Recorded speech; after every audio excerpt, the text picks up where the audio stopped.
Video को like कर दो, चैनल को सब्सक्राइब कर दो और घंटी के निशान को दबा दो। शुक्रिया। एक नदी किनारे एक छोटा सा राज था। उस राज का महाराजा बहुत नेक और सखी था। उस राजा की एक बेटी भी थी जो बहुत खूबसूरत थी। उसका नाम टोनी चिड़िया था। राजकुमारी टोनी चिड़िया हमेशा अपने सहेलियों के साथ कभी खेलने तो कभी घूमने नदी किनारे जाया करती थी। एक दिन वो लुक्का छुपी खेलते खेलते नदी के उस पार चली गई। उस पार के पेड़ पौधे और फल फूल देखकर वो दंग रह गई।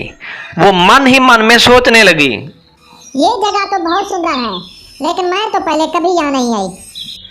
वो इस बागीचे में इतना खो गई कि उड़ते उड़ते बहुत दूर निकल गई। अब टोनी चिड़िया उड़ते उड़ते थक भी गई थी। अब उसे प्यास और भूख भी लगने लगी थी। इतने सारे फल, पहले मैं कुछ फल खा लेती हूँ, फिर अपने घर को चलती हूँ। उसने जल्द ही कुछ फल तोड़े और कुछ फल तोड़कर अपनी सहेलियों के लिए भी रख लिए। वो पेड़ के नीचे बैठ गई। वो एक एक करके फल खाने लगी। वाह, ये फल तो बहुत लजीज और बहुत मीठे हैं। इससे पहले तो मैंने ऐसे फल कभी नहीं खाए। जैसे जैसे वो फल खाती गई उसकी आंखें बंद होने लगीं और वो उस पेड़ के नीचे ही सो गई। जब उसकी आंखें खुली तो उसने देखा वो तो बहुत छोटी हो गई थी।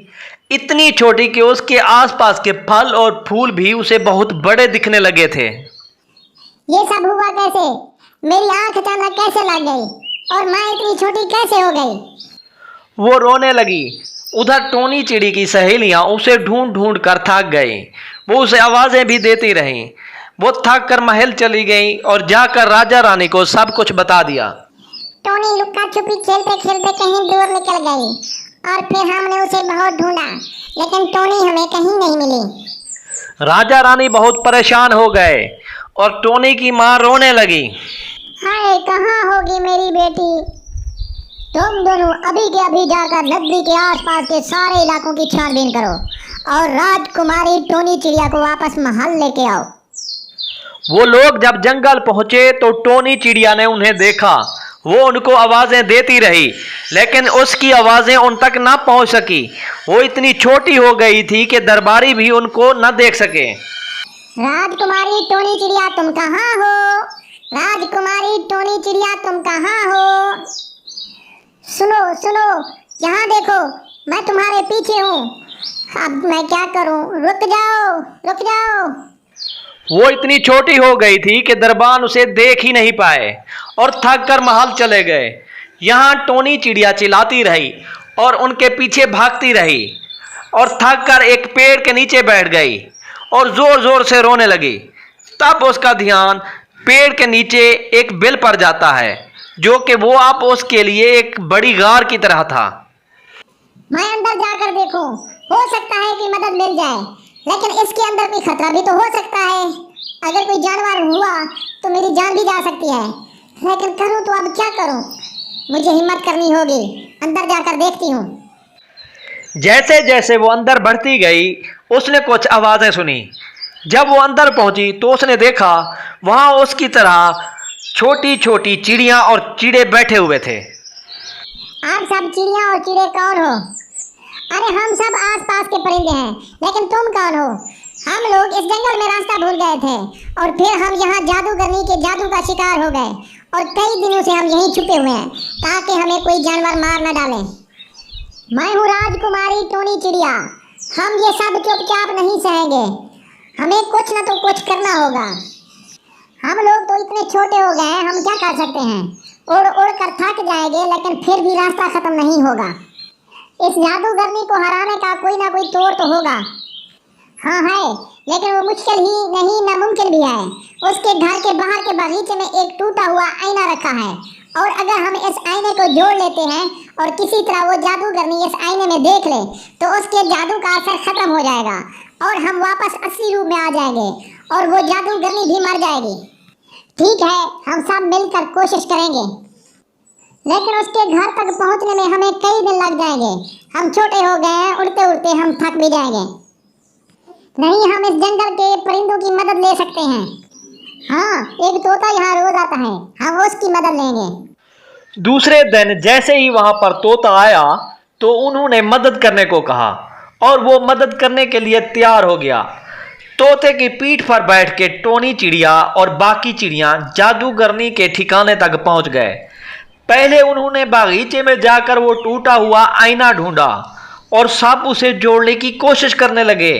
आईना तो जुड़ गया, लेकिन अब जादूगरनी को दिखाएं कैसे? फिर टोनी चिड़िया ने खुद हिम्मत की। सब परिंदों ने मिलकर वो आईना उठाया और उठाकर जादूगरनी के घर ले आए। जैसे ही वो घर में दाखिल हुए, जादूगरनी ने टोनी चिड़िया को देख लिया। मेरे ही जादू का शिकार हो, तुमने यहाँ आने की हिम्मत ही कैसे की? मैं अभी तुम्हें पत्थर का बना देती हूँ। टोनी चिड़िया के बाकी सारे साथी छोटे छोटे कोनों में छुपकर सब कुछ देख रहे थे। आपका जादू बेकार है। मेरे पास जो तस्वीर है वो इस दुनिया की सबसे बड़ी जादूगरनी है। उस जादूगरनी के सामने आपका जादू फीका है। मुझे आज तक कोई नहीं हरा सका। वो दूसरी जादूगरनी कहाँ है? मैं सच कह रही हूँ, वो आपसे भी बड़ी जादूगरनी है। वो अपनी तस्वीर से ही आपको जादू का शिकार कर सकती है। ये है उसकी तस्वीर। जैसे ही जादूगरनी ने आईने में देखा तो वो दंग रह गई। वो अपनी ही परछाई आईने में देखती है और उसके देखते ही सारे लोग पहले जैसे हो गए और जादूगरनी भी अपनी जान गंवा देती है और तोता भी अपने असली रूप में आ जाता है। वो एक राजकुमार होता है।